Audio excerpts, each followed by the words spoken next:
మాకు ఎంత ఇంపార్టెన్స్ ఇస్తారో వాళ్ళు they are most welcome to do that. అమ్మ, నా ప్రశ్న ఒక్కటే.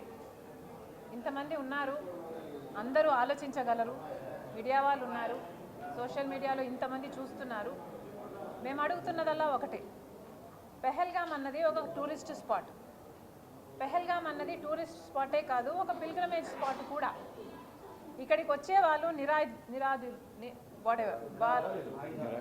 ఆయుధాలు లేని వాళ్ళు. మరి ఇట్లాంటప్పుడు పెహల్గామ్ అన్నది బార్డర్లో ఉన్నప్పుడు ఎంత జాగ్రత్త పడి ఉండాలి? చెప్తున్నారు కదా, 7 లక్షల మందో 12 లక్షల మందో భద్రతా సిబ్బంది అక్కడ ఉంటారు. మరి వాళ్ళంతా ఏం చేస్తున్నారు? మరి వాళ్ళంతా పెహల్గామ్లోని టూరిస్టులు ఒకవైపు చచ్చిపోతుంటే 15 నిమిషాలు అయినా కూడా కాల్పులు జరిగి ఎవరు ఆర్మీ అనేదే రాలేదు, ఇండియన్ ఆర్మీయే రాలేదు అంటే మరి దీంట్లో సెక్యూరిటీ ల్యాబ్స్ లేదా? ఆలోచన చేసి చెప్పండి, దీంట్లో సెక్యూరిటీ ల్యాబ్స్ ఉందా లేదా? అసలు దాడి జరగబోతుంది అని ఇంటెలిజెన్స్ వాళ్ళు చెప్పారా లేదా? ఇంటెలిజెన్స్ ల్యాబ్స్ ఉందా లేదా? బీజేపీ ఈరోజు ఇంటెలిజెన్స్ను కూడా వాళ్ళ ఇంటర్నల్ ఎనిమీస్ కోసం వాడుతుంది అనడంలో తప్పుందా? ఎక్స్టర్నల్ ఫోర్సెస్ మన దేశం మీదకి వచ్చి బార్డర్స్లో మనల్ని అటాక్ చేస్తున్నాయంటే మరి ఇంటెలిజెన్స్ మీకు చెప్పలేదు అంటే మరి ఆ ఇంటెలిజెన్స్ ఆ నెట్వర్క్ అయినా దేనికి వాడుతున్నారు ప్రధానమంత్రి, హోంమంత్రి గారు? మరి హూ ఇస్ రెస్పాన్సిబుల్ అండి?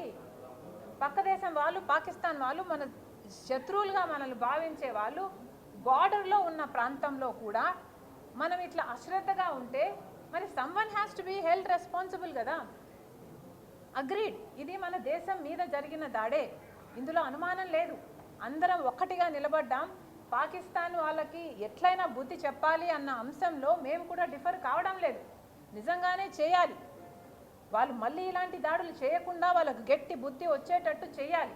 కానీ ఇప్పుడు జరిగిన దానికి ఎవరు బాధ్యత వహించాలి? సెక్యూరిటీ ల్యాబ్స్ నిజంగానే లేదంటారా? ఒకసారి ఆలోచన చేసి చెప్పండి.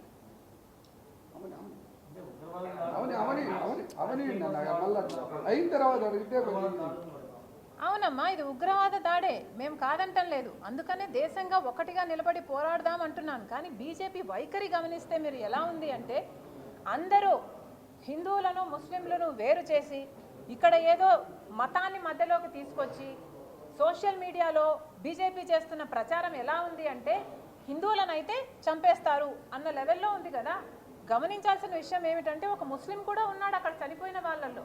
ఆ ముస్లింలు టూరిస్టులను కాపాడే ప్రయత్నం చేస్తూ ఒక ముస్లిం కూడా చనిపోయాడు. ఇది కూడా గమనించాలి కదా. ఇక్కడ మనం ఆలోచన చేయాల్సింది మతం గురించి కాదు, మతం బేస్ చేసుకొని దీన్ని చూడొద్దండి అనే చెప్పడానికే మేము ప్రయత్నిస్తున్నాం. ఇది దేశం మీద జరిగిన దాడి, కానీ బీజేపీ దాన్ని ఎట్లా ట్విస్ట్ చేస్తుంది, ఎట్లా నరేషన్ బిల్డ్ చేస్తుంది అనేది it's disgusting. Okay,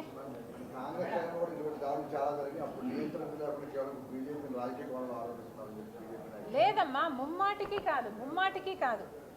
Narendra Modi గారు అక్కడ సెక్యూరిటీ సరిగ్గా మేము అందించలేము అన్న విషయము ప్రజలకు ముందే చెప్పునుంటే అదొక తీరుగా ఉండేది.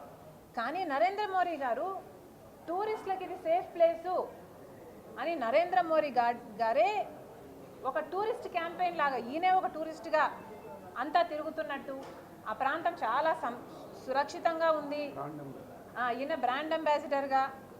ఇంత టూరిజం పెరిగింది అంటే దానికి కారణం ఎవరు? వీళ్ళు చేసిన ప్రచారమే కదా. మరి అలా చేసినప్పుడన్నా కొంచెం రెస్పాన్సిబిలిటీ ఉండాలి కదా అని మేము మాత్రమే అంటున్నాం. ఇది తప్పు కదా. సెక్యూరిటీ ల్యాబ్స్ ఉందా లేదా ఒప్పుకుంటారా లేదా? ఉంది అంటే మరి రాజీనామా చేయాలా లేదా మోడీ, అమిత్ షా? ముమ్మాటికి చేయాలి.